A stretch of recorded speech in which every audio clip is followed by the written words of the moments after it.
আবহাওয়া অধিদপ্তর জানিয়েছে আষাঢ়ের শেষ ভাগে বৃষ্টি বাড়তে পারে। এরই মধ্যে আষাঢ়ের টানা বৃষ্টিপাত কিছুটা কমলেও ঢাকাসহ দেশের ১৩ জেলার উপর দিয়ে সর্বোচ্চ ৬০ কিলোমিটার বেগে ঝড় ও বজ্র বৃষ্টি হতে পারে বলে জানিয়েছে আবহাওয়া অধিদপ্তর।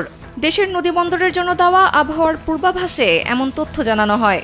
পূর্বাভাসে বলা হয়, রাজশাহী, পাবনা, ঢাকা, ফরিদপুর, যশোর, কুষ্টিয়া, খুলনা, বরিশাল, পটুয়াখালী, নোয়াখালী, কুমিল্লা, চট্টগ্রাম এবং কক্সবাজার অঞ্চলের ওপর দিয়ে দক্ষিণ অথবা দক্ষিণ পূর্ব দিক থেকে ঘন্টায় ৪৫ থেকে ৬০ কিলোমিটার বেগে ঝড়ো হাওয়া সহ বৃষ্টি অথবা বজ্র বৃষ্টি হতে পারে।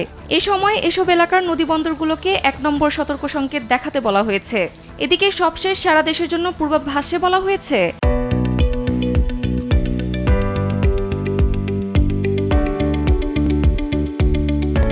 মঙ্গলবার রংপুর, রাজশাহী, ময়মনসিংহ ও সিলেট বিভাগের অধিকাংশ জায়গায় এবং ঢাকা, খুলনা, বরিশাল ও চট্টগ্রাম বিভাগের অনেক জায়গায় অস্থায়ীভাবে দমকা হাওয়া সহ হালকা থেকে মাঝারি ধরনের বৃষ্টি অথবা বজ্র বৃষ্টি হতে পারে। সেই সঙ্গে সারা দেশের কোথাও কোথাও মাঝারি থেকে অতি ভারী বর্ষণ হতে পারে।